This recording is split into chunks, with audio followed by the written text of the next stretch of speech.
And here we have the angle. You can change the angle, i.e. where the light is coming from. So if it were coming from up top right, obviously the shadow would be down here like this. You have use global light source, which means you can go through, and it's one of the options in the menu here. You can set a global light angle, and that way all your images become consistent. So that's a good thing to use. Just check that. I can change it and override it because it's going to give me a warning here. This will reset the global angle. That's okay. But you can set it separately or adjust it in here. Here we can do the XY offset. So I can change the, it's changing the global light again. So you know what, I'm just going to turn the global light off for the time being and change the X offset.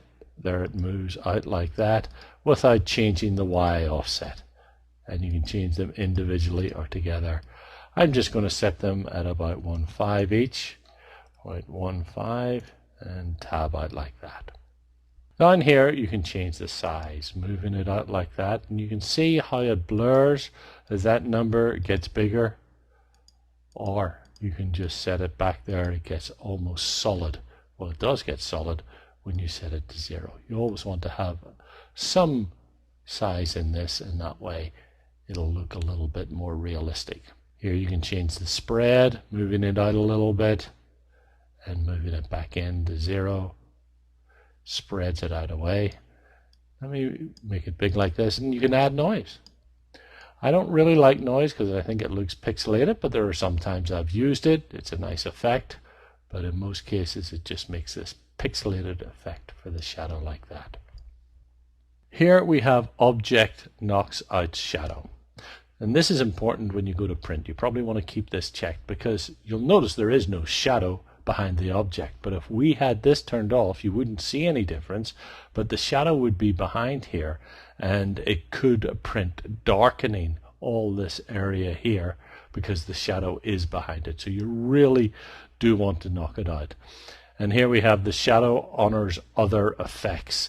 Really, you don't want the shadow to dominate everything, so just leave this one unchecked for the best part, otherwise it won't interfere, or otherwise it will interfere with the way other effects change it. So that's a basic shadow. I'll click on OK like that. I don't like it, and I'll go through and change it a little bit later.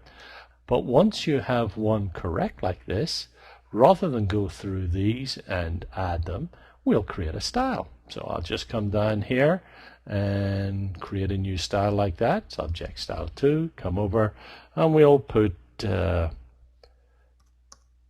picked image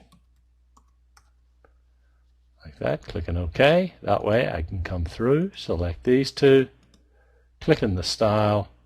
There it is. Now if I want to change it, I can just go through, change the drop shadow here, reset the offset like that, maybe drop the opacity back down a little bit so it's a little more subtle, click on OK, and there everything's changed.